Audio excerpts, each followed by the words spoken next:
Y ayer fue el segundo debate presidencial por televisión abierta y bueno, fue bien interesante algunas de las cosas que pasaron y para eso vamos a conversar hoy día con el analista, abogado, columnista Jorge Navarrete sobre este segundo debate. Jorge, ¿cómo estás? Muy buenas noches, Fernando. Muchas gracias por la invitación. A ver, primer tufo del debate de ayer.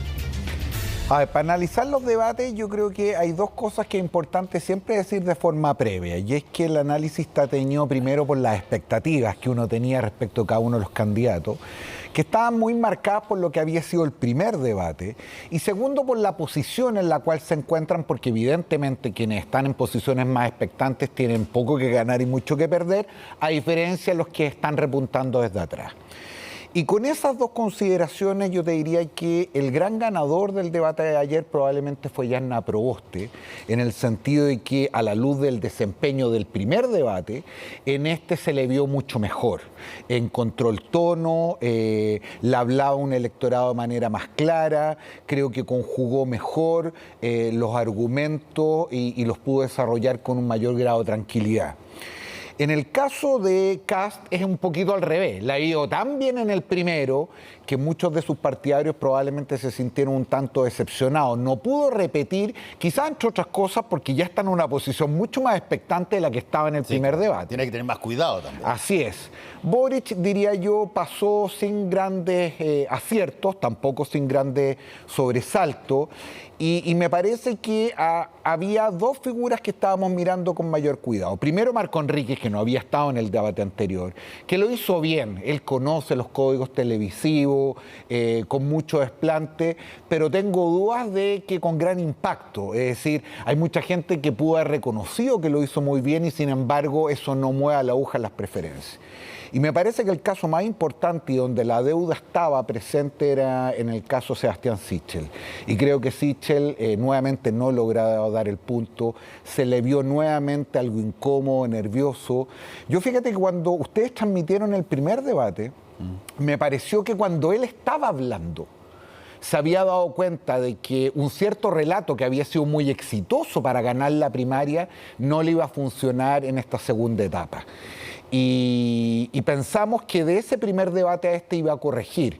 Y nuevamente, insisto, se le vio muy incómodo, a ratos descompuesto, sin claridad respecto del electorado y las diferencias con el resto de sus contendores. Carl Schmitt, que no es un santo de mi devoción, hablaba de la lógica amigo-enemigo, es decir, que la política es el arte de la diferenciación.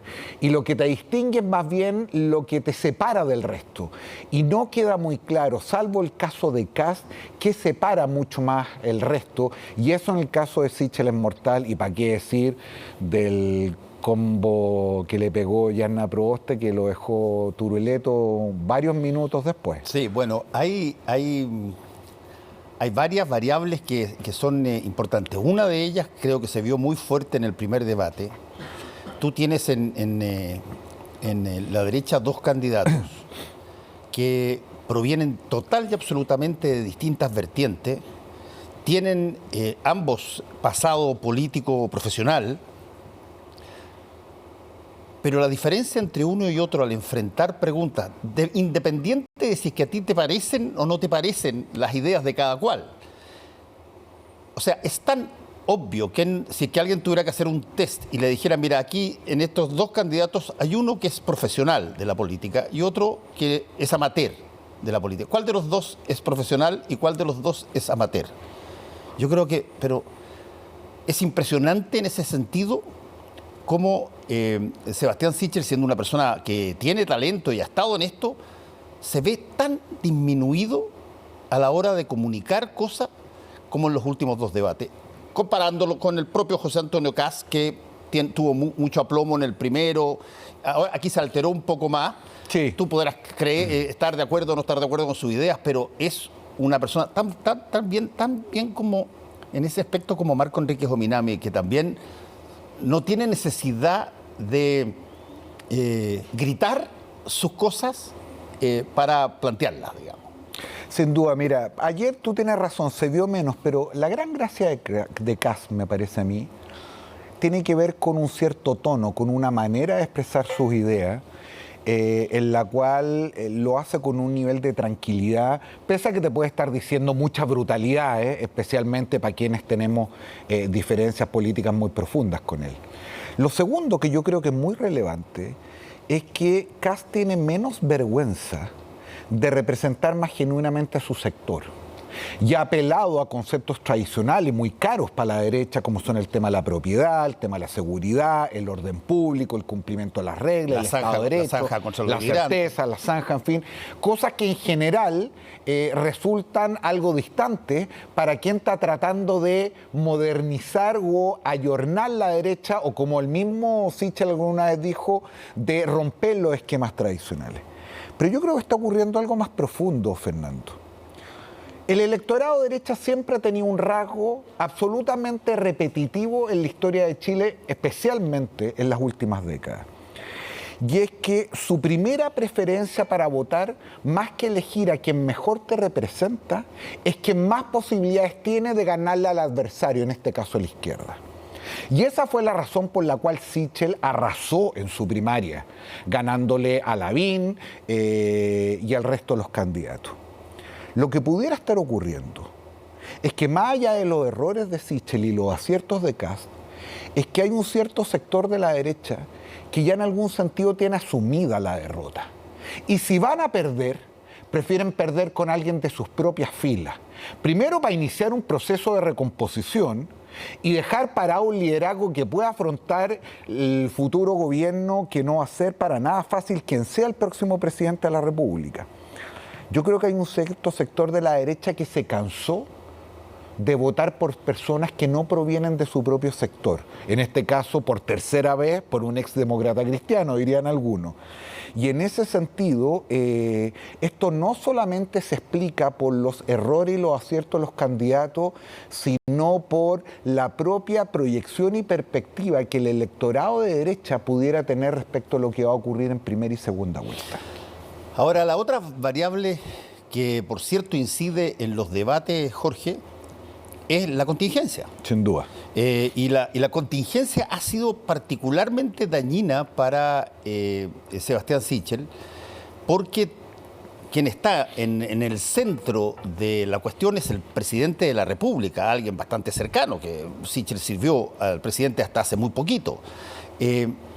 Con los asuntos ahora de los Pandora Papers y hace un ratito nomás en Chilevisión con un reportaje de Daniel Matamala donde se demuestra las platas recibidas por Sebastián Sichel cuando era Sebastián Iglesias y era demócrata cristiano y estaba postulando al Parlamento. En la elección del 2009. En la elección del 2009, donde se daba esta lógica que ya la conocemos de sobra de pasar boletas de honorarios por trabajos hechos que finalmente nunca se hicieron y que fueron platas de campaña. Bueno, ese golpe que afecta al presidente de la República, Kast, es cierto, Kast no puede hablar demasiado de paraísos fiscales y lo limita en su temática, en su menú. Pero desde el punto de vista del manejo, el golpe lo recibió mucho más Sichel que Kast. Sí, pero ahí, a ver, discutamos esto, porque yo tengo una duda. A mí me parece que siempre los presidentes, cuando enfrentan los últimos meses de su mandato, experimentan una cierta soledad. Sí. Que hemos llamado, los estadounidenses han bautizado como el pato cojo. Yo tengo la impresión, sin ser irrespetuoso, que aquí no va ni papato con distemper. Es decir, es muy impresionante el abandono que la derecha política hace de esta administración mucho antes de que se iniciara el vértigo electoral. Primero con Lavín, después con Desbordes, momentos muy difíciles en la administración del gobierno, al punto tal de que hoy día hay un conjunto de parlamentarios del oficialismo que se ha declarado en estado de reflexión respecto de algo tan fundamental como una acusación constitucional contra su propio presidente. Y eso la derecha lo hizo por razones obvias, y es porque el gobierno venía en caída libre y sentía que en la medida que no se despegara esta administración, eso finalmente le iba a afectar. Entonces la pregunta consecuentemente que habría que hacerse ahora es si este escándalo que nuevamente envuelve al presidente de la República con una cuestión que no solamente podemos discutir su ilegalidad, sino que su estética, la estética tenía mucho que ver con la ética, decía Santo Tomás, si esto realmente afecta a los candidatos de derecha. Sichel y Kast tomaron distancia bastante pronto y la verdad es que probablemente en el caso de Sichel, por ser percibido como un heredero de Piñera, esto lo pudiera afectar más.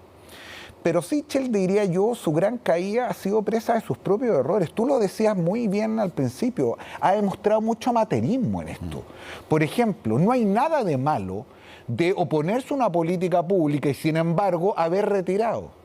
Pero el no expresarlo en los inicios da cuenta de una falta de profesionalismo porque era evidente que tarde o temprano se le iban a preguntar y iba a aparecer como sorprendido, como pillado. Perdón, déjame apuntar ahí una cosa más.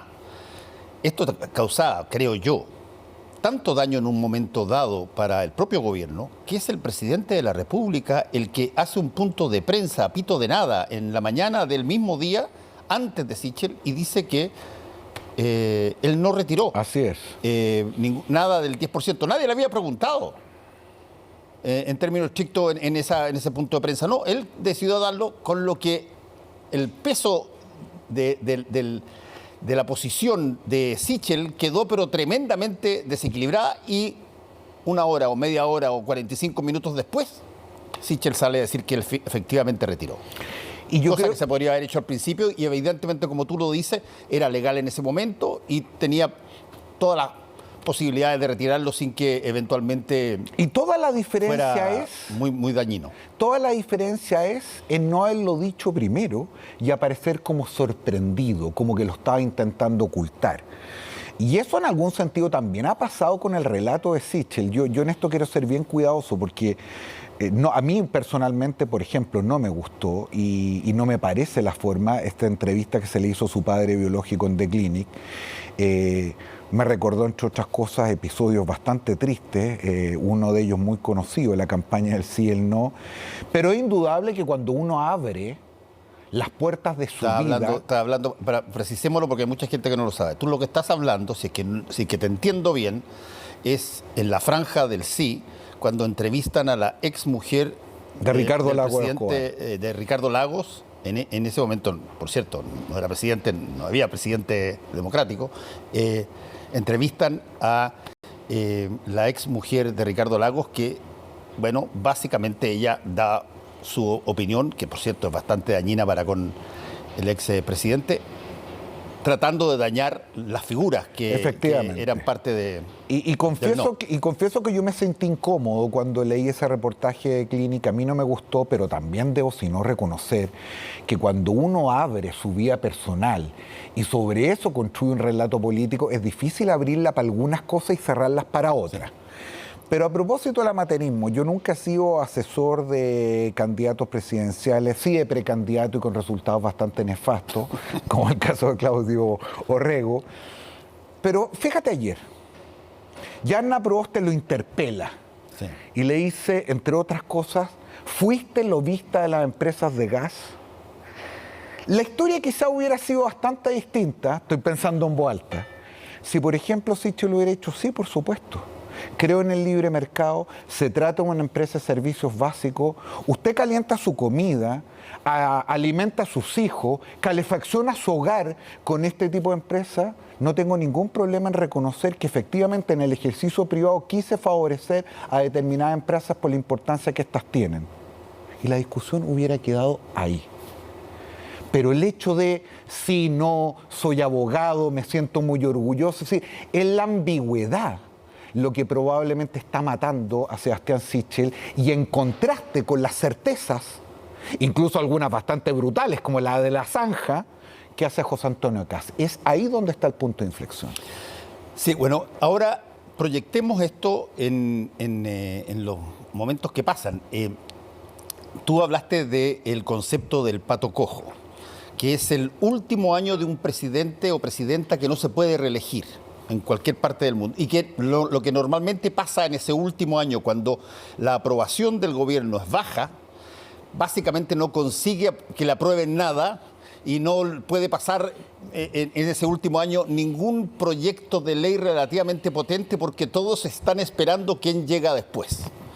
Bueno, desde ese punto de vista, la situación del presidente Piñera, que tiene que enfrentarse ahora a una potencial acusación constitucional, que ya te voy a preguntar de eso, pero ¿cómo se separa de alguna manera razonablemente una persona que es distinta al presidente Piñera de su gobierno hoy día cuando está tremendamente alambicado con su historia? Y gran parte de lo que fue conocido Sebastián Sichel fue porque fue parte del gobierno del presidente Piñera. Lo mismo que pasa con los problemas que tiene incluso Yana Proboste, que a ella la asocian con esto de los 30 años de la época desde la concertación a la nueva mayoría, porque estuvo ahí en montones de cargos. Y por lo tanto, estamos viviendo una política que está cargada de dogmas de historia. No son 30 pesos, son 30 años. No aceptamos ninguna persona que haya tenido un cargo en un gobierno de la concertación. Sichel no es idóneo porque básicamente es lo mismo que Piñera II. ¿Cómo se hace política en ese sentido? Electoral. Cuando tú estás siempre buscando continuar lo bueno y mejorar lo malo. Bueno, es que creo que ahí ha faltado también un poquitito de coraje, más allá de la mayor polarización que vemos hoy día en el debate público y a veces grados de beligerancia que no solamente son irracionales, sino que creo que son contrarios al juego democrático. El suponer que la política se construye permanentemente sobre actos de refundación, en ausencia de nuestra historia, creo que es una cuestión de corto aliento, entre otras cosas porque una de las cuestiones que vamos a discutir probablemente y con más calma y el tiempo nos dará algún mayor nivel de pausa para aquilatar la importancia de estos procesos. Es algo incluso que ha sostenido Boric en un par de ocasiones, que pareciera ser el más crítico de la historia de muchos, sí, en el sentido de reconocer que hay un cierto esfuerzo de que se construye sobre algo respecto al cual tenemos juicios distintos. Pero el suponer que cada generación o cada político empieza completamente de nuevo es un acto que genera mucha desconfianza. Genera mucha desconfianza porque la historia de los países se hace no sobre la base de construcciones individuales, ni siquiera de un partido o una coalición, sino que un esfuerzo de mucho más largo aliento, donde corregimos, donde perdonamos, donde pedimos disculpas, donde nos sentimos orgullosos, donde repetimos, intentamos repetir las cosas que han funcionado bien, tratamos de evitar las que no, y en ese sentido sí, hay una carga histórica importante que en el caso de la ex concertación, ex nueva mayoría, tiene también que ver con un fin de ciclo. Pero por ejemplo... Estamos hablando como la generación dorada en la selección a propósito. Una generación que aunque a muchas personas le molesta cuando uno dice esto, con todas las cosas que probablemente deberían avergonzar a los concertacionistas, estamos hablando de los 30 años de mayor prosperidad individual y colectiva en la historia de Chile. Nunca este país había crecido y prosperado tanto como en esas 3 décadas. Hacer lo que se hizo en esos 30 años en otro momento de nuestra historia no habría tomado 3 o 4 generaciones. Nada de eso significa que no haya que avergonzarse de las muchas deudas y cosas que se hicieron mal. Pero suponer que la única manera de generar credibilidad con los ciudadanos es empezar todo de nuevo, desde cero, me parece que no solamente es una cuestión que genera desconfianza, sino que no habla muy bien de la perspectiva histórica que tienen los candidatos. Jorge, hasta ahora, por lo menos hasta ahora, me refiero en las últimas 2 semanas o 3 semanas, hasta ahora, el camino de la Convención Constitucional y de la carrera presidencial han funcionado como probablemente debiera ser, en vías paralelas. Pero no cabe la menor duda que en algún momento dado, ahora que empieza la convención, después de ya generar toda la reglamentación y las normas, empieza a tratar los artículos, inevitablemente va a haber una discusión sobre, a ver, cuál es la mirada que se está haciendo sobre determinadas cosas, qué sé yo, desde el sistema político. Jaime Baza sugirió la posibilidad de que pudiera ser en algún momento dado un parlamentarismo, otros plantean que puede ser semipresidencial, desde el rol del Banco Central, desde roles de distintas instituciones, carabineros, en fin. Eso va a golpear mientras todavía la elección está en proyección, de aquí a noviembre, y mucho más a quien quiera que sea elegido presidenta o presidenta en noviembre. Entonces, ¿cómo ves tú esas dos cosas compareciendo ahora que ya está lanzada la convención después de todas sus normas y está de salida un gobierno con las características que ya conversamos? Yo lo veo, Fernando, mucho más complejo ahora que después. Voy a tratar de explicarme. Es amplia la literatura, especialmente en los países donde ha habido convenciones constitucionales, en cualquiera de los modelos, de las dificultades que significa convivir con dos procesos, lo que han llamado la línea larga, la línea constitucional, y la línea corta, que es la administración propia de los quehaceres políticos en su función ejecutiva, legislativa y judicial. Y se produce ahí una cierta tensión porque, aunque teóricamente uno está proyectando la definición del nuevo contrato social y político para los próximos 40 años, y otros están haciendo el quehacer de hoy día, que tienen que ver con los gobiernos, hay tensiones respecto a la mirada, respecto de las injerencias, la autonomía, se produce esto, la constitucionalización de la política pública, o también la injerencia de la política cotidiana en las definiciones constitucionales. Pero esta tensión es mucho más fuerte cuando hay una asimetría en materia de legitimidad.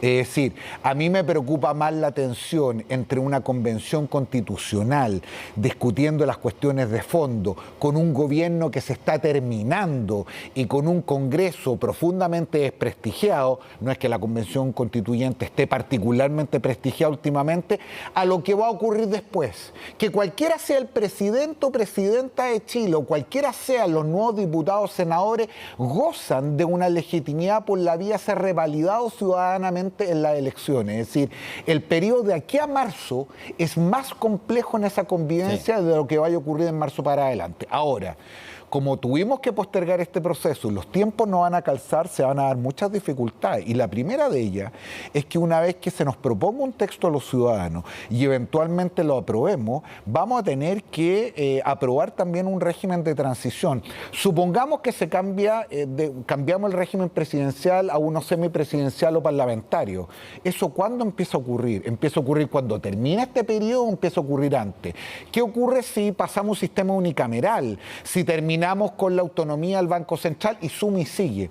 La mayoría de los países del mundo lo que tienen son normas de transición, que algunas de ellas difieren la aplicación de lo acordado, no solamente para hacerlo calzar y que termine el proceso anterior, sino porque parece sano también que las decisiones que uno tome, no las tome inmediatamente para el periodo actual, porque juega menos con la calculadora, y sí para personas que uno no está seguro quiénes van a ser los que van a detentar esos cargos.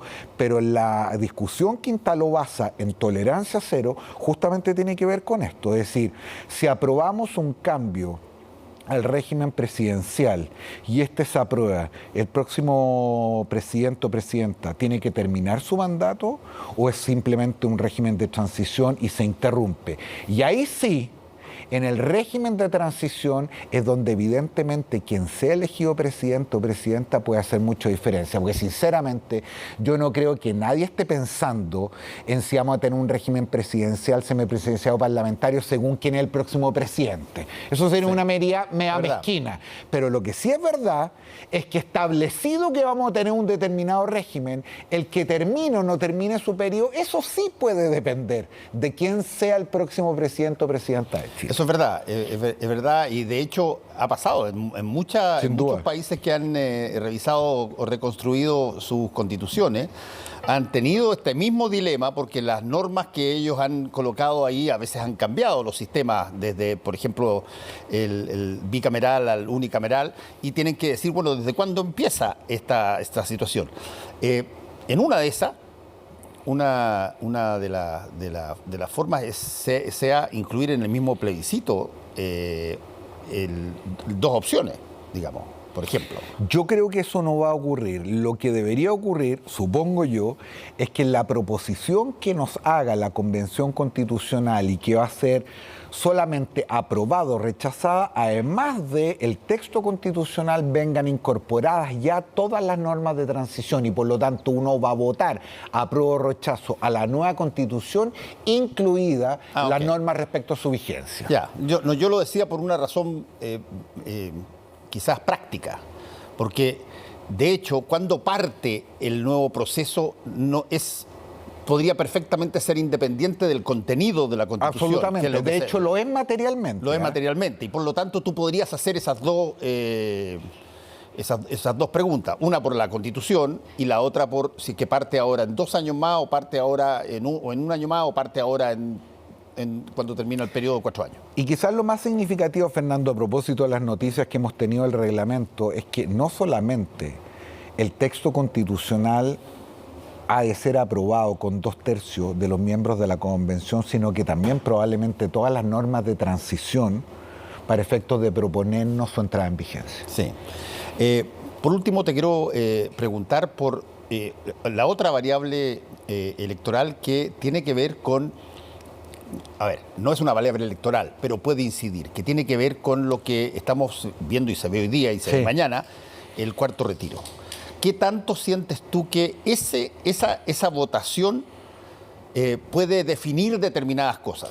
Te voy a poner un ejemplo. ¿Por qué? O sea, cuando Sichel advierte que no se puede votar por el cuarto retiro, porque si no se va a estar mirando electoralmente a quién lo hizo para perjudicarlo o aplicar represalia. Y cuando hay otros que dicen que sí hay que hacerlo porque la gente lo necesita, independientemente de si es que no hay plata, etcétera, que haya, ¿qué tanto eso tiene que ver con lo que la ciudadanía necesita o está pasando, o tiene que ver con la carrera presidencial o la carrera parlamentaria sobre todo? A ver, en general las legislaciones aportan los procesos electorales siempre están teñidas de una cierta sospecha de cuánto hay un incentivo del punto de vista político electoral, más allá que el legítimo juicio que cada uno de los parlamentarios tenga si se trata de una buena o mala política pública o de la necesidad de llevarla a cabo. De hecho, se advierte una diferencia bien relevante en el comportamiento de aquellos parlamentarios y de aquellos senadores que van a la reelección de aquellos que no van. Pero dicho lo anterior, yo te diría que hay solamente 2 figuras respecto del cual este retiro podría ser decisivo, más allá de las posiciones que se han puesto. Primero, respecto a Sebastián Sichel. Y no por el hecho de que se apruebe, sino por el hecho de que él se comprometió y puso su liderazgo respecto no solo de jugar a que se rechazara el cuarto retiro, sino que a la fuerza que él como candidato tenía para presionar a los parlamentarios de su propio sector, cosa que desde muy temprano se vio frustrada y, para qué te digo, en el estado actual en el cual se encuentra esa campaña. Y el segundo personaje es Yarna Proboste. Sí, claro. Que tomó la decisión. Más o menos lo mismo. Que tomó la decisión en el debate que transmitieron ustedes de clarificar su posición y que hoy día tiene que convencer, por de pronto primero y antes que nada, a los senadores de su propio sector, cosa que no se ve fácil. Y está apostando a que se generen algunos cambios en el proyecto que permita que aquellos que originalmente habían manifestado su rechazo vayan a aprobar. Si lo logra, no solamente genera una posición de liderazgo, un cambio importante, sino que le da mucho respiro a una candidatura que le ha faltado el aire. Y por lo tanto, salvo ellos dos, diría que para el resto es más o menos irrelevante. Bueno, muchas gracias por haber estado con nosotros acá una vez más, Jorge Navarrete, que te vaya muy bien. Muchas gracias, Fernando.